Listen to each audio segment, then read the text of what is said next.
Okay, folks, good morning. I think we'll get started right about 10:30 now. So welcome to Walking Tours, where traditional and scientific knowledge meet. My name is Sidney Howlett, and I'm the engagement manager at GreenLearning. I'm joined also by Andriana Saluk, who is our program coordinator.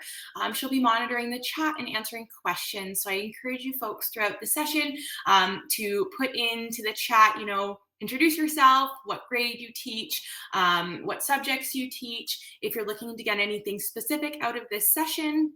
And I encourage you to use the chat throughout the entire session. I have a wealth of resources and experiences that I'm going to be pulling on.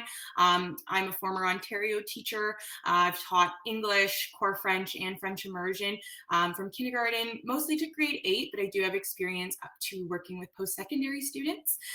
So please do add in the chat if you have additional resources. Links, comments to add, please do so. But if you could take a moment right now and just introduce yourselves in the chat so we can know who's in the room and we can tailor the presentation a little bit more specifically to what you folks are interested in learning about. Awesome, and if you're just in for a bit, that's great. Welcome, it's nice to see you folks. Awesome. So while you folks put your information in the chat, I will just kind of get started here.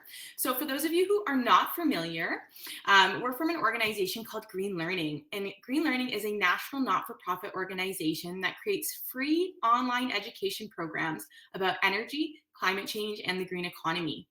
Our mission is to engage and empower students to create a positive change in our evolving world. Now, before I jump into anything, I do want to let you know that we do have a digital handout for you folks. So if you would like to download this, you will not be able to edit this document, but Andriana is going to drop a link to this in the chat. You're welcome to download this either onto your own computer, into your own Google Drive. This is a resource for you to use. So it has a number of links that I'm going to be mentioning today. You're welcome, once you download this, to edit this document as you see fit. So if a resource really resonates with you, feel free to highlight it. If you want to add any notes, if something doesn't serve you, feel free to delete it. But I will be referencing all of the points throughout this document, throughout the presentation. So if you're someone who likes to follow along, you're welcome to do so there. Okay. So I like to begin all presentations with a land acknowledgement. As I mentioned, am tuning in from Ontario. I'm in Southern Ontario, and I am very grateful to work and live on the Haldimand Tract. So this is land, traditional land that was promised to the Haudenosaunee and Six Nations of the Grand River, and it's within the traditional territory of the Neutral, Anishinaabe, and Haudenosaunee people. I'm going to show you a resource that I've linked on there called Native Land. The first thing with establishing a sense of place is really knowing what land you're on, who's taking care of this land for generations. This is a really great resource that you can use where you can look at the territories, languages, and especially treaties, and you can look and see how they overlap. Now, this is a really interesting point of conversation for students to start talking about, why do these territories overlap? What do these treaties mean? And what does it mean for me to be living and working or going to school on these lands? So a really great resource that I recommend you go back to. So what are we here to learn today? So our learning goals for the day is that by the end of this session, I hope that you're able to follow a guided walking tour on Google Maps, that you're able to identify a range of free resources to establish Indigenous and scientific knowledge of place in your classroom, and that you feel comfortable creating an engaging walking tour on Google Maps with your students. So how this session is going to run is we're going to talk a little bit about knowledge. I'm going to take you on a showcase of a walking tour that a group of students from Manitoba created this past spring using a combination of different types of knowledge. I'm going to show you very briefly how to create a walking tour in Google Maps. We won't spend too much time on that, as I assume most of you would be familiar with that. I do have some instructions also linked in the digital handout. And then I'm going to be going through a number of free resources that's going to help you as geography and secondary teachers teach and establish this scientific knowledge, Indigenous knowledge, and a sense of place with your students, specifically relating to climate change. So I will also have time at the end for questions, but like I mentioned, if you have any questions or pieces to add throughout, please feel free to use the chat actively. So my first question for you folks, and I would love if we could actively use the chat here, is what is scientific knowledge? What comes to mind when you think scientific knowledge? Are there any terms, methodologies, communication methods that come to mind when you think scientific knowledge? So think of Western science in that context. What does that mean? So you're welcome to just throw those in the chat and I can read them out. So scientific knowledge.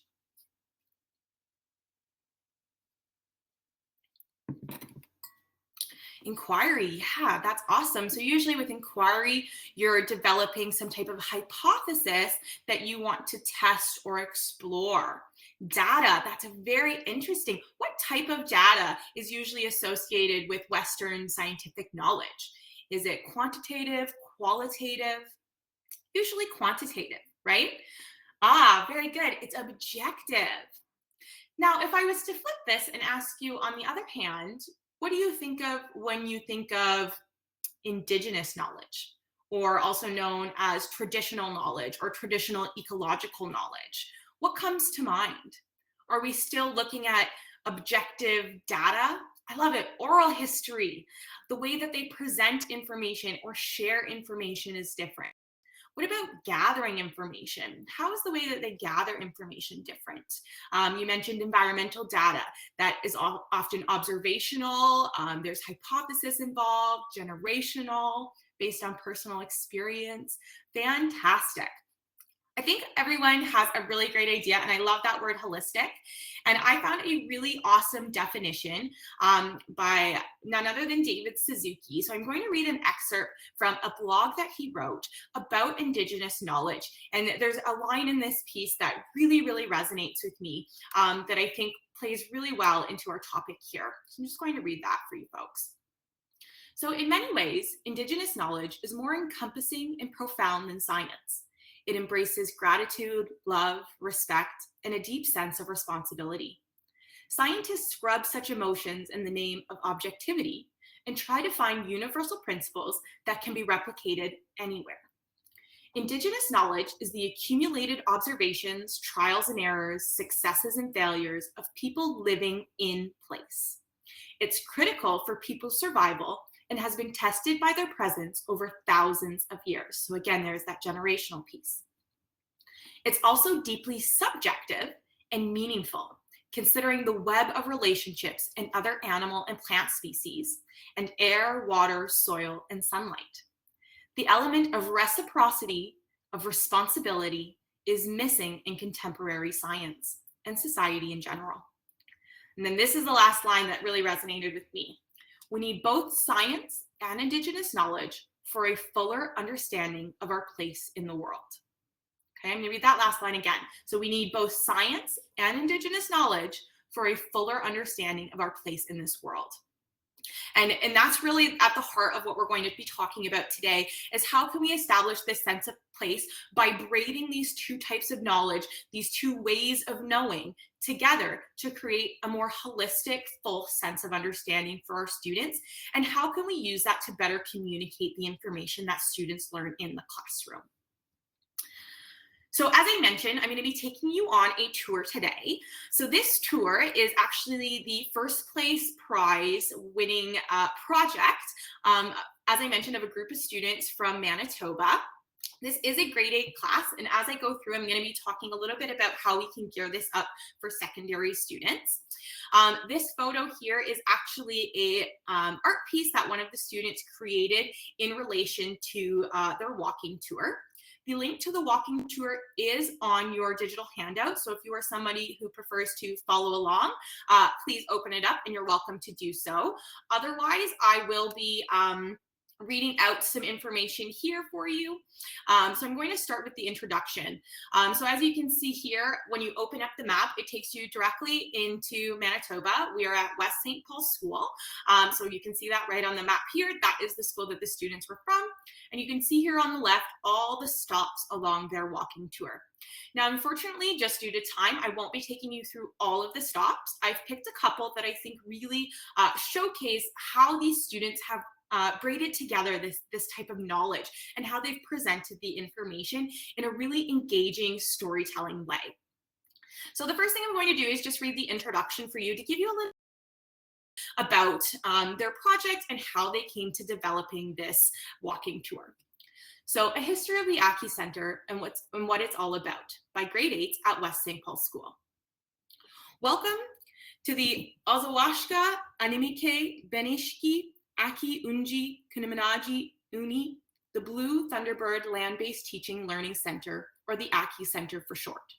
And one thing I will say, as you start weaving in Indigenous knowledge and Indigenous teachings into your learning practices, is making sure that you're putting in the effort to pronounce these words. Now, this is not something I knew how to pronounce and looked it up, and I have some cues here so that I'm, bringing in that traditional name for this location, because words are important, and you'll learn that as you go through and as you talk to more Indigenous peoples about their traditions, that acknowledging those names is an important first step. So throughout the winter and spring of 2021, our grade 8 class has been investigating water and ecosystems health, access to clean water, and the role that water plays in our lives as humans. We've learned about how water is life for so many reasons. Another topic has been how prehistoric times and the rise of civilizations, both good and the bad parts, have impacted where we are today. We were interested in how the land has changed so vastly over time, and here we are in 2021, making efforts to restore it as it could have been thousands of years ago. Sources such as teachings from and Alex and Alexis at the Aki Center, and Waterlution, a national water organization. We've also become interested in how storytelling shapes how we relate to the land and each other. We honor that the Aki on the traditional lands of the Anishinaabe, Innu, Cree, Dakota, Dene, and the homeland of the Métis Nation. We must honor our past and present to live in a better future. This is a tour of the Aki Center that looks at the special role of each of these places here has on our prairie ecosystem. Our learning looks at where we've come from and where we're going. There are 18 stops in total. We encourage you to spend time at each one or visit a few every time you come. Now, I will preface this by saying that this tour was designed to be done physically. So whether students physically print off the PDF that accompanies with this and do the walking tour, or take their cell phone and do the walking tour that way, this was not designed as a virtual tour. I'm going to give you some tips later on how you could make this a more engaging virtual tour. But for now, I'm going to jump into a couple of the stops. And so how this educator set this up is they actually assigned each student a location within the Aki Center and their school community in order to report on. And they were given freedom of how they talk about this location. So the first one I'm going to read out is called The Water Table by Sam K. So you can see it does highlight directly on the map where it is. If the Aki Center was closer to the road, we would be able to look on Google Maps and really see exactly what she's talking about. But since that's not a possibility, photos and videos are really helpful and can be uploaded directly to this stop on Google Maps. So I'm going to read this, and I want you to try and think as I'm reading it. You consider scientific knowledge? What pieces would you consider Indigenous knowledge? And where do you think those pieces came from? Okay. So right now, under where you are standing, below the grass, the soil, and the rock, is a body of water. That is called a water table. And it is part of many, many other bodies of water in something called a watershed. No, watersheds are not little sheds that have bodies of water. They are a system that connects mountains to creeks, to rivers, lakes, ponds, and eventually the ocean. In fact, watersheds are everywhere, and they are huge. Can you guess how big the watershed is that you're standing on? It's over 1 million kilometers squared, and it covers many provinces and even states. So what do watersheds do? Well, it funnels water underground called aquifers and overground through rivers and creeks and all the way to one big collection area. You are standing on the Lake Winnipeg watershed. Our ending point of our watershed is Lake Winnipeg, just an hour's drive north of here. If you were to head up there now, how long would it take for the water from the Red River down the road to meet up with you? So again, this is very specific to their place. Watersheds are so big that a lot of water comes from glaciers and snow on mountains. Once water gets into the ground from these, the water table begins to rise. And once it gets to ground level, it turns into streams, rivers, ponds, or lakes, where it is one of the areas to access water. A flood is usually because there has been too much precipitation or snow melt, and the water table can hold it all. So the water has nowhere to go. Some people in history and even today can't access surface water, or it may not be safe to drink, so they've created wells. Wells are dug all the way underground until they hit the water table. This way, people can access clean water if they aren't by a body of water. Wells were invented around 7,000 to 10,000 BC and are still used today. Water tables are the very top layer of water on the watershed. Can you guess what percentage of usable fresh water comes from water tables and watersheds? Around 95% of our water comes from water tables. So what we do with the land, good or bad, is important. Water tables and watersheds are so very important because they are the main way humans get fresh, clean water for our personal use. For example, if someone in North Dakota, our closest American neighbor, were to dump a pollutant in the waters, then this pollutant could eventually get into our water. That is why everyone needs to be careful what they do with the water, because it could affect many people, animals, and places. So you can see the sense of responsibility and reciprocity for the land is very evident throughout this description of this spot, but the student still does also pull on a lot of quantitative facts, such as 95% of our water. So you can see how the two weave together to create a really holistic view of this landscape.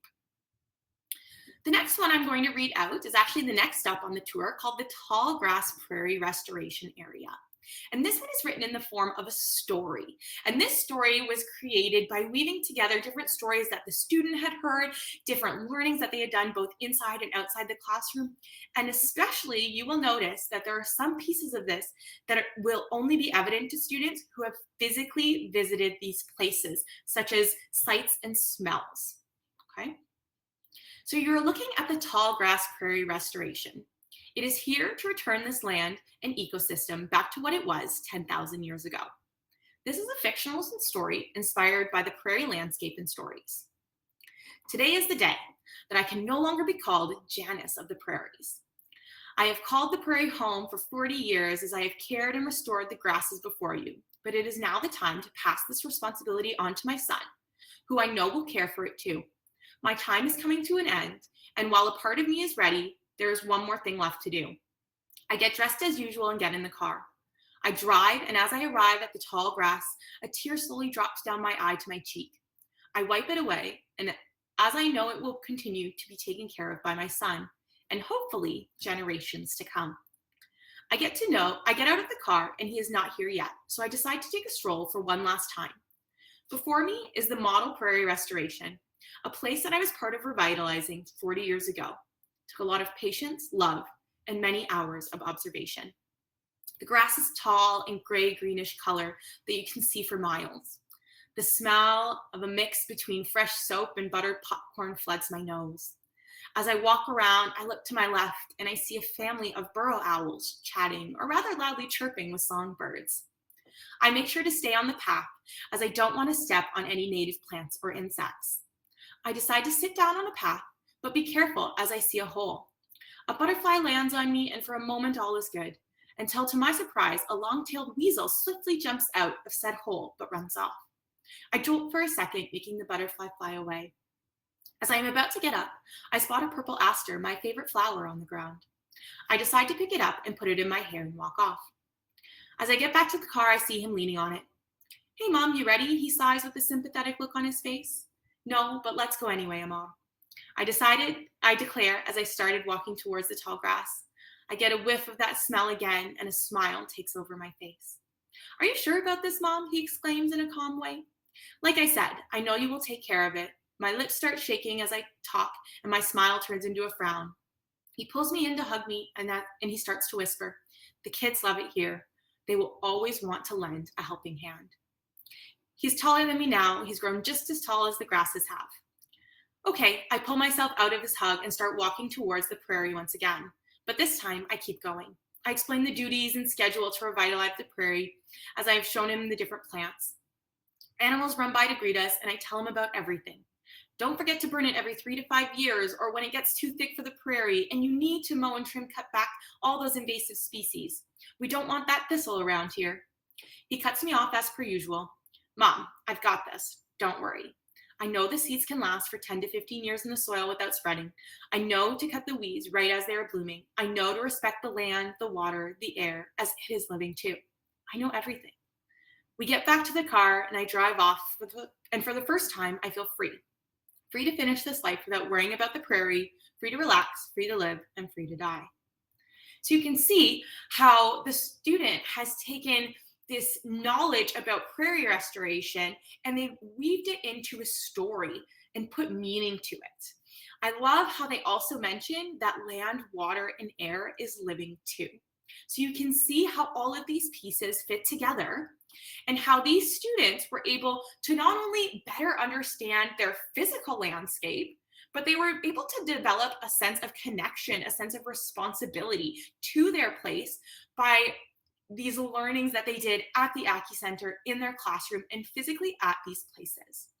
So before I get into some of the resources that you can use in order to build this sense of knowledge with your students, both Indigenous and scientific, I'm going to briefly just show you how you can create this map on your own. Like I said, I'm going to be very quick with this.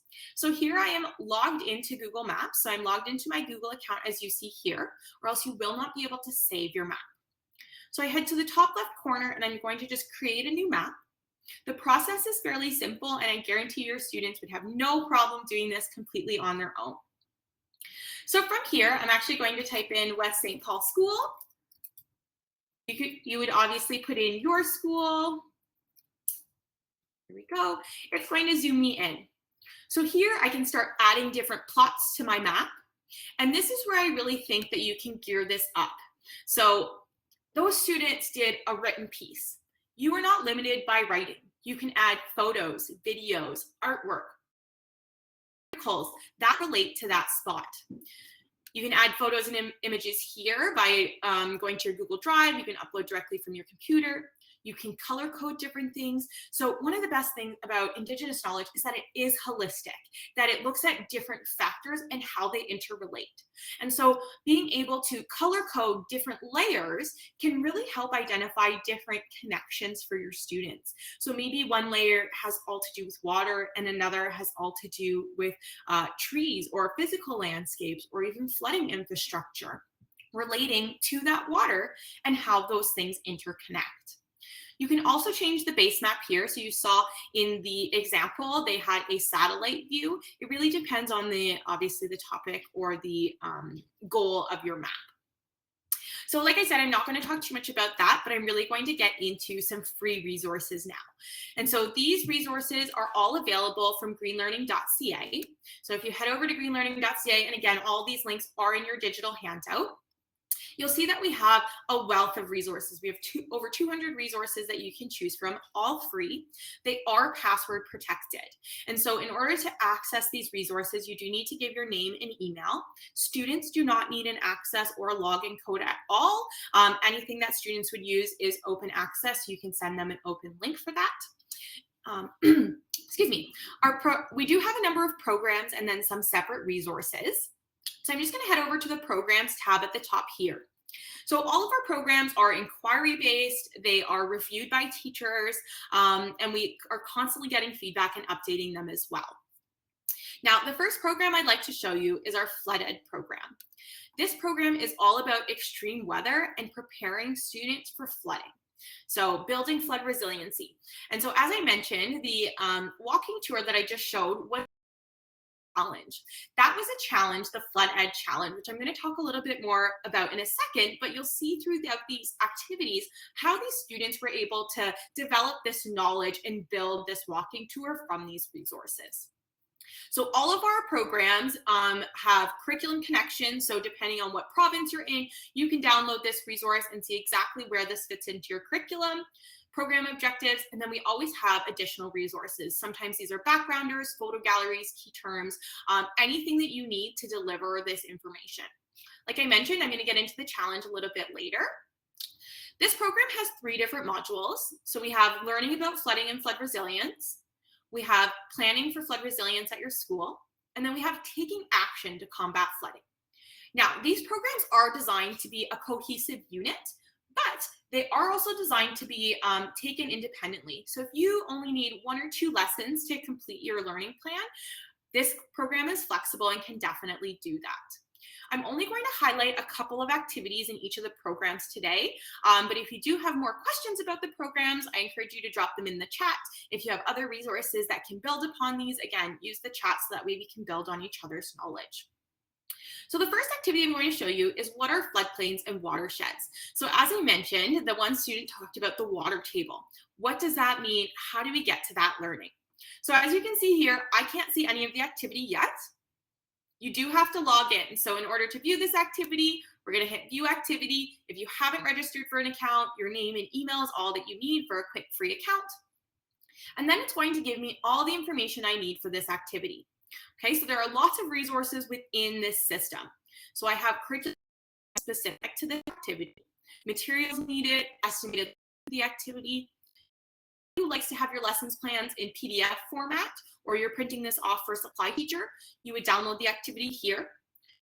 Or new to talking about floodplains and watersheds and you want some more background information, or you want a student-friendly version of information that you can pass along, you can also download this flooded backgrounder and give it right to your students. Of course, there are assessment tools within there, and we have handouts. So any handouts that are associated with this will also be listed here. If you're running this lesson and you want to run right within our system, you can do that as well. So by clicking on the first part of this activity, it's going to take me into the learning management software.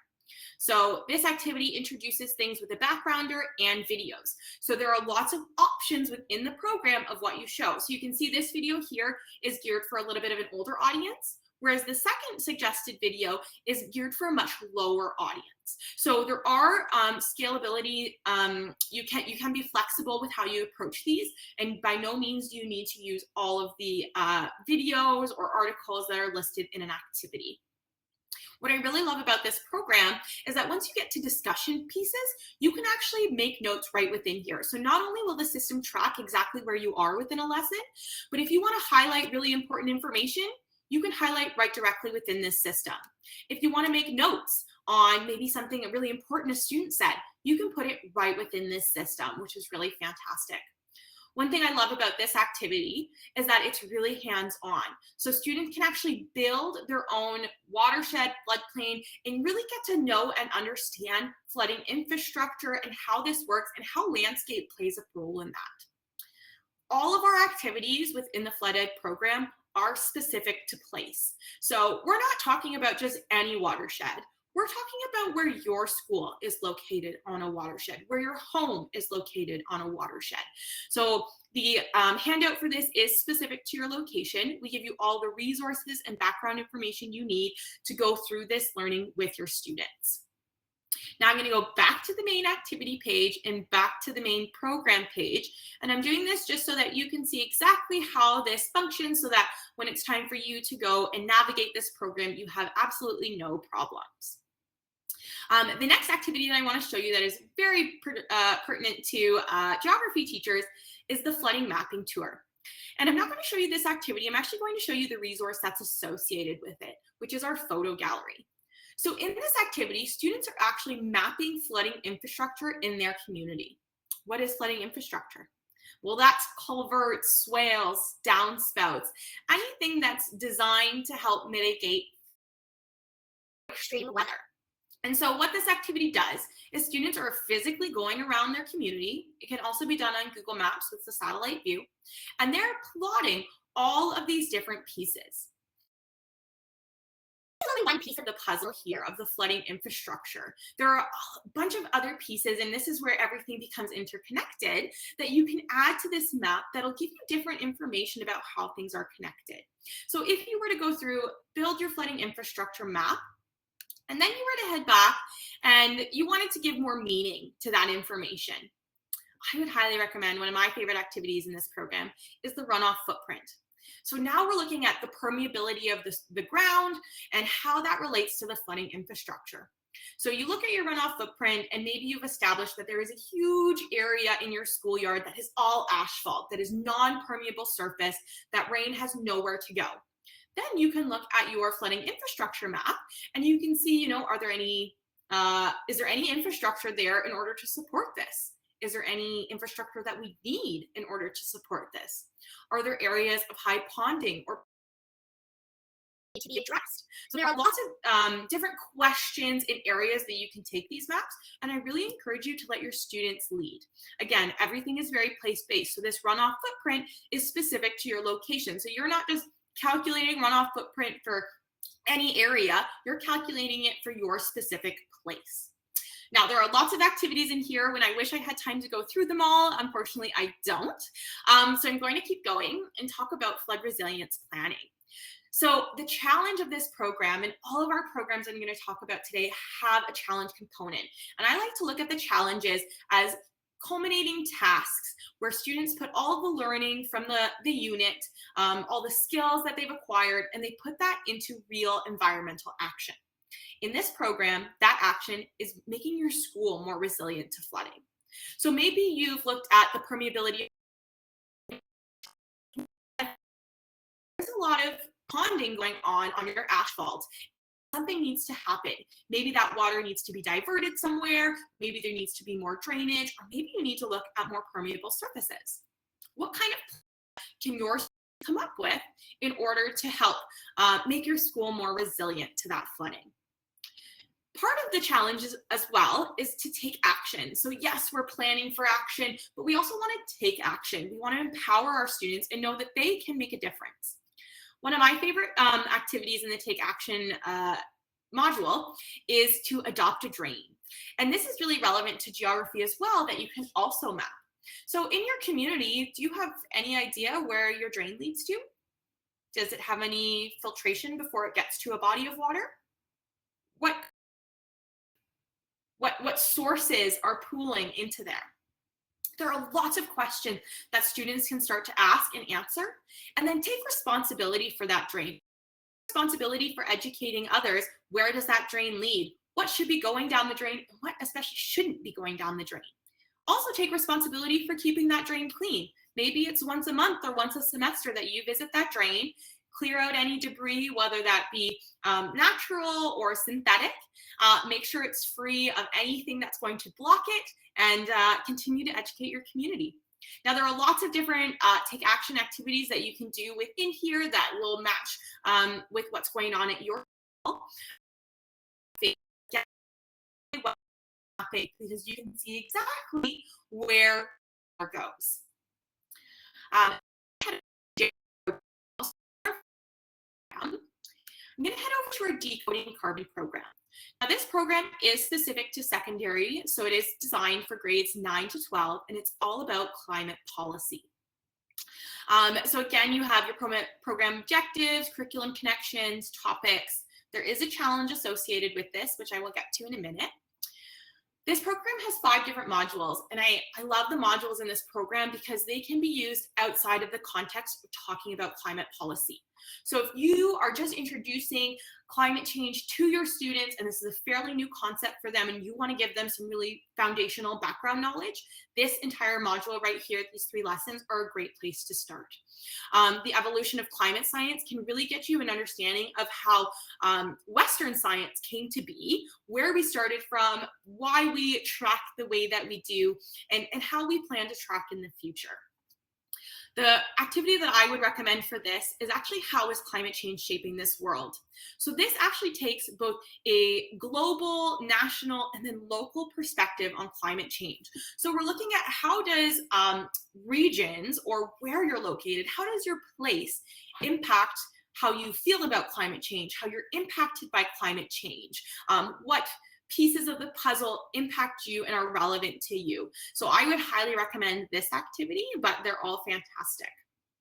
There are lots of activities in this program. Again, I don't have time to go through all of them, especially with the federal election coming up. If you want to talk to your students about policy, particularly relating to the climate or energy, I would highly recommend this entire module. We've had educators do this entire program from start to finish completely online. It's a very flexible program. It has a lot of simulators in it and a lot of digital tools that are very engaging for students. The next activity that I wanted to highlight here is climate change policy and Indigenous relations. So this activity was actually designed in collaboration with a Indigenous youth. And this is where we're actually looking at policy from the perspective of Indigenous peoples. So looking at the mind, spirit, and emotion, and connecting that to policy. Right? So there we're bringing in a lot of Indigenous knowledge. And if you have the opportunity to bring in a guest speaker, an elder, or somebody from maybe a local reservation to talk to this a little more, I would highly recommend that. But we do give you the resources and tools that you need to do that on your own within your classroom. Building on that, we have a new module called Spark Climate Conversations. And I'm going to open this one up because I really love the visuals in this activity where they're actually cards. So they're cards that you can print off and that are meant to start conversations with your students. And they pull from a range of different knowledge sources, which is something really, really exciting. So again, I'm going to open up the printable card set. And I believe we do have a black and white version of this card set, but this one is very colorful and beautiful. I apologize, my internet is a little bit slow here. There we go. So this follows a inquiry method. So we're looking at sparking interest in our students, getting them to start asking questions, making hypotheses, exploring, analyzing, and then acting on everything that they've learned. I'm just going to scroll down a second here so you can see exactly what I'm talking about by different types of data. So here we have a documentary. So here we're looking at stories directly from people. Data. Okay, so there are two different kinds of knowledge being put together, used side by side. Throughout this, we bounce back and forth. We pull on different sources. You can pull just one conversation, one pieces of data, just one of these videos, and have an entire conversation with your students. You can divide these up. This is a really, really flexible tool to get your students talking, to get them thinking, and particularly thinking about how climate change negatively impacts Indigenous peoples more than others. Okay, so why are they more negatively impacted by climate change than everyone else? Okay. So that was our Decoding Carbon program. And within the Decoding Carbon program, again, we have a challenge. And the challenge is to create a climate policy for Canada. And I was really impressed with the challenge submissions from this past year because so many students took different approaches to it. So we had some students, and I'm just going to head over to the showcase page. Again, I'm showing you exactly how to navigate this. So here you can go to the Decoding Carbon Challenge. And I do highly recommend that you register for these challenges. By registering, you get all kinds of additional information. We send you monthly newsletters with different resources that you can pull on. I'll be there to support you as well. And there are challenge prizes. So the challenge is to create a climate policy for Canada. And this past year, we had students who used the climate policy simulator in order to come up with some really statistical information about what policies would get us to our Paris climate agreement target. So you can see that they use the policy. They've been very used a lot of Western scientific knowledge in order to establish this policy. The winner of this challenge for this past year took a bit of a different approach where they actually wrote out a policy. So they didn't worry about stats or figures or anything like that. They talked with folks in their local community, and they came up with two things that need to happen in order to achieve our goals. First, we need to ensure that any newly proposed development projects are informed by a diverse community of voices, including Indigenous peoples and youth. Second, the policy mandates that for every new square meter of land developed, another square meter of land must be restored. So you can see how students can take different approaches depending on what type of knowledge they're exposed to. This student as well did pull on a lot of scientific knowledge in order to back up and support her ideas. So this is a really great initiative if you're looking at geography and restoring or protecting land, especially in the context of policy. I highly recommend this activity. You can even have your students present their policies or ideas to representatives of the government, especially now as the election's coming up. They're going to be listening for those youth voices and what people have to hear. Okay, so I'm gonna continue on to another program. So this is our newest program called Eco 360, Transitioning to a Circular Economy. And this program, the first module is all about plastic waste. So again, curriculum connections, everything that you need is right within the program. This program has a lot of activities, a lot of really heavy chemistry and science focus within this. So I'm just going to highlight again a couple of activities that I think are really relevant for this. The first is plastics in the environment. So this looks at waste, what impact it has on our land, on our water, and how water gets into those, and how plastic gets into those systems. And so this is really important and almost circles right back to that adopt a drain activity I was talking about, where okay, so if I had 3 bottles of water, one of them ends up being recycled, one of them ends up in a landfill, how does the other one end up in our bodies of water? And that's really where everything comes back together, and there's a full circle holistic view at land and our interaction with it. And I think this activity does a really fantastic job of highlighting that. Another activity, talk about so many of these activities. I just love this program. And then I really briefly want to mention is, what is your plastic consumption footprint? Because this is something that you can do passively throughout the semester. So this actually asks students to track their plastic usage. So at first they're just tracking, and then after a while they become more aware and more conscious of the choices that they're making that involve plastic. So I just really wanted to highlight this one. There's lots of learning within this program. But the last activity in this program I want to mention is called Reimagining Economy Using Biomimicry. So again, we're looking to nature for these solutions, which is something Indigenous peoples have been doing for generations and generations. So this activity, you introduce biomimicry to your students, what it is, how maybe some examples of solutions that we've taken from the environment. For example, wind turbines were designed based on the fins of whales. So that's a really cool design piece that we took from nature, because they are the perfect circular system. So there's just so much that we can take from there, getting your students outside to actually observe nature and think about it in this context. So again, if you can bring in, I guess, speakers, really important to get your students outside and actually experiencing nature. It's not enough to just put on a nature video and say, what kind of inspiration can you pull from here? It's really important to get students outside. So again, there's a challenge associated with this program, and it's an innovation challenge. So this challenge asks students to come up with a product, a service, a business, whatever it may be, that involves a circular economic model with the goal of eliminating plastic waste from the environment. Okay, so this could be something to do with maybe stopping the flow of plastic into the ocean. There are so many possibilities with this challenge. And again, the prizes are the same. So first place prize, $1,000, second, $500, third place is $250. And all the prizes, or all the challenges, are free to participate in. You get complete support in completing the challenges. You get feedback from judges. Students get really validated and really knowing that they can make a difference and that their ideas are being heard. So I just heard that there's a question in the chat about some challenges. So I think these challenges would really engage my students. That's awesome. Can they submit their challenges in French? You work for a Francophone school. I love this question, and I want to apologize. As a former French teacher, I understand the frustration with this.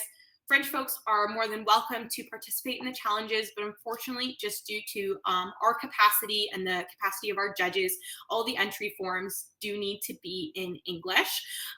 If you have supporting materials that are in French, we did accept this past year, but the main bulk of the project was done in English.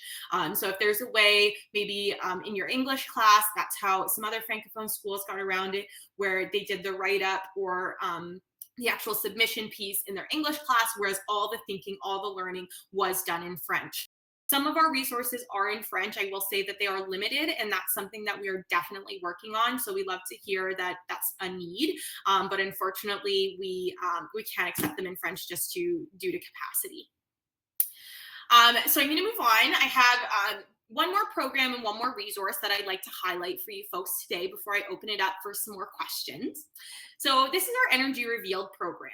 So this is all about making energy visible to students. And you might be thinking, okay, energy, geography, what's the connection here? Now, this activity, and I'm in the old website. And so we actually have a brand new website for this program, which I'm just going to flip over to right now.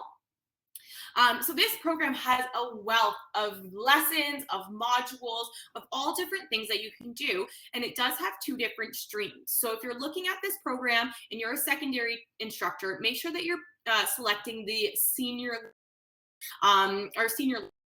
That's going to be the secondary stream for you folks. So grade 9 to 12. So the first activity I want to highlight in this series is actually and it's a community energy walk. So we're looking at where is energy in our community? Where do you see energy? Where is energy being used and consumed? And students are plotting that on a graph. And what relation does that have? You know, where's the source of energy? How far does it need to be transported in order to be used? There are so many questions that students can then overlay with other information in order to get a better, more holistic understanding of their place. Now, my favorite activity in this program is by far Speak for the Trees. And I'm just going to scroll all the way down to the bottom. As I mentioned, there are so many activities in this program.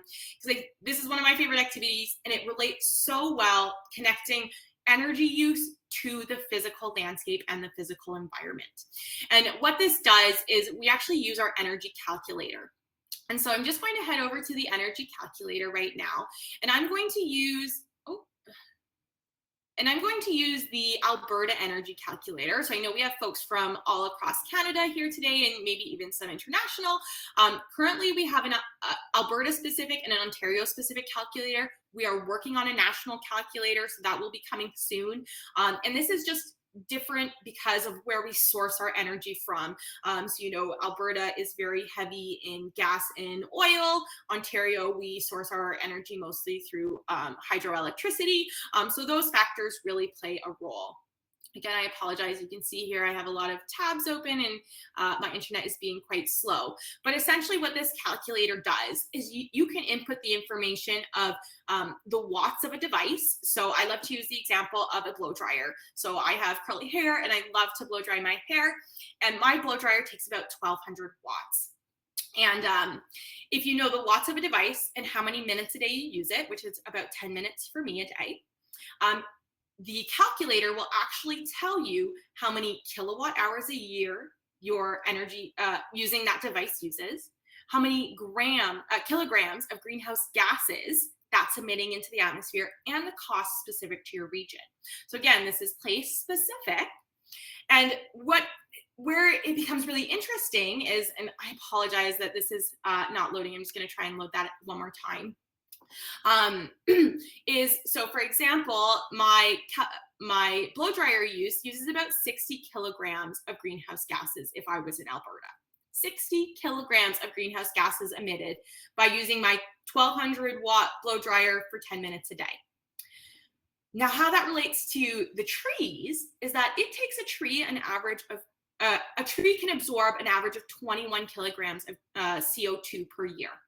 So it would take, on average, about 3 trees a full year to offset the emissions of my blow dryer use. So that puts it into really tangible terms for students. And I apologize again that the calculator is not loading. I really wish I could show you this, but I would encourage you to check out this calculator. They can be used with the activities, separate of the activities, but I find it really makes that connection for students, and they can start thinking about their energy use in terms of the environment. Now, the last resource that I want to show you today, before I open it up for some questions and resource sharing, is actually a children's book called Seela in the Land. Now, I know we're secondary educators here, and I'm not recommending this book as a read aloud. I'm recommending this book as an inspiration. So this book was actually written, and It's all about exploring environmental stewardship through Indigenous teachings. This book was written by 3 Indigenous youth in high school, and it tells the story of Sila, the main character, walking through and learning from the land, learning different teachings. And it's taken from 3 different Indigenous groups, 3 different women, and it's also illustrated by an Indigenous artist. And where I would use this in my classroom is showing your students what youth can do. This is a book that is published. You can buy it on Amazon and soon to be on our website as well, that you can show your students and show them exactly the power that they have. If you want them to culminate their learning into a story, whether that be a story that's involved in a walking tour or just a story, this is a great source of inspiration to show that you don't need to be writing for high school students. Your high school students can write for lower grades as well, which is a great way to empower students and give them a sense of meaning, because they can actually read those books to younger students and relay those stories to younger students. I also love that it incorporates art into this. Art is a really big piece and something that we can use to engage our students on. There is one highlight in this that relates to this book that is suitable for high school students. So it's designed for the kind of intermediate level, so 7, 8, 9. And it's the impacts of climate change on maple trees. And it's looking at how the different types of soil and the movement caused by climate change so that trees can live in a climate that's suitable for them, how that's impacting maple trees, and in turn, the maple syrup industry here in Canada. And we actually have a full maple syrup inquiry that you can do with your students talking about this, but I think this is a really great introductory lesson or activity that your students can go based off of. There are some great articles in here that your students can read to really get a sense of how climate change is really going to be in the physical landscape of Canada and how it's going to impact industry and all the interconnectedness of all of that. So that is the bulk of our presentation here. I will open it up for questions, and I will recommend again that you head over to our website, that you create a free login to access all of these resources. I should mention that the energy calculator can be accessed by students without any login, so there are features that students can interact with on our website, including other simulators. We do have a ton more programs as well, and I wish I had time to go through them all today with you.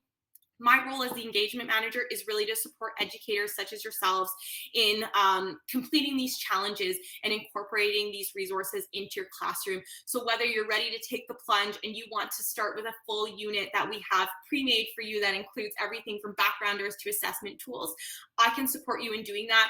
If you're looking for just to incorporate lessons into your existing learning plan, I'm happy to talk with you about adapting any of our lessons to the specific needs of your students and of your location. I also send out regular newsletters with additional resources, new articles that are coming out to keep relevant and up to date with what's happening around the world. And so now I'll invite you folks to, if you have any questions, you're welcome to put them in the chat or in the Q&A function. If you want to take this time, some of the questions, I am available here. I appreciate you taking time to come to our session today and learn about some of our resources and how you can weave together Indigenous and scientific knowledge to create an engaging walking tour or to facilitate storytelling within your classroom. If you have any feedback for us, we also love to hear that as well. Again, if you want to contact me anytime, my name and email is on that digital handout that Andriana dropped in the chat. I'd love to hear from you if you decide to use any of these resources or how you use them in your classroom to showcase what other teachers are doing to help inspire you and give you ideas. So thank you again for coming. We have about 7 minutes left for questions, discussion. If you have any other resources you'd like to share, feel free to put those in the chat as well. Awesome, thank you so much for coming.